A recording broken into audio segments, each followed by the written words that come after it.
It's Thursday, April 5th, 2025, and this is 2+ Minutes in the Law and Politics. What did you think last week when President Trump said that he was going to remain on as president for a third term? Did you think, not going to happen? Or did you actually contemplate whether that could or would occur? So that's what I want to talk about today.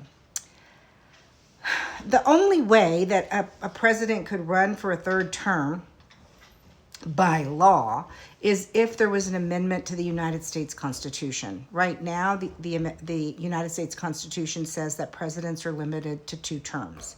I think that's a good thing myself.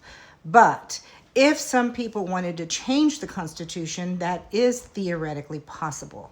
For that to happen, they would have to get both houses of Congress to pass the proposed amendment by 2/3 vote, or they'd have to have a constitutional convention that was called for by 2/3 of the state legislatures. I think both of those are very improbable under today's climate. And after that, the proposed constitutional amendment would have to be ratified by 3/4 of state legislatures or conventions. Again, the country is split very close to 50-50. The idea of a constitutional convention or proposed amendment that's passed by 3/4 vote of state legislatures is, I would say the chances of that are zero or almost zero. So if it's not going to be by a lawful constitutional amendment, then that leaves us with the prospect of an unlawful action to stay in power.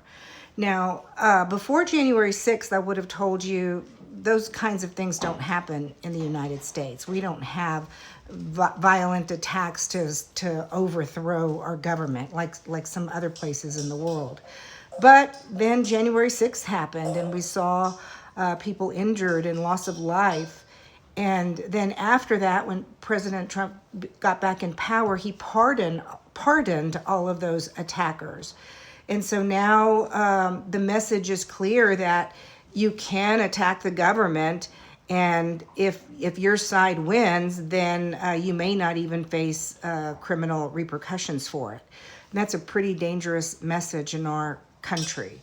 So that's where we are today. I don't laugh when he says I'm going to stay for a third term. He has said similar things before when he told voters, oh, don't you worry, you're not going to have to vote again. So listen, prepare, and act accordingly. Have a great day.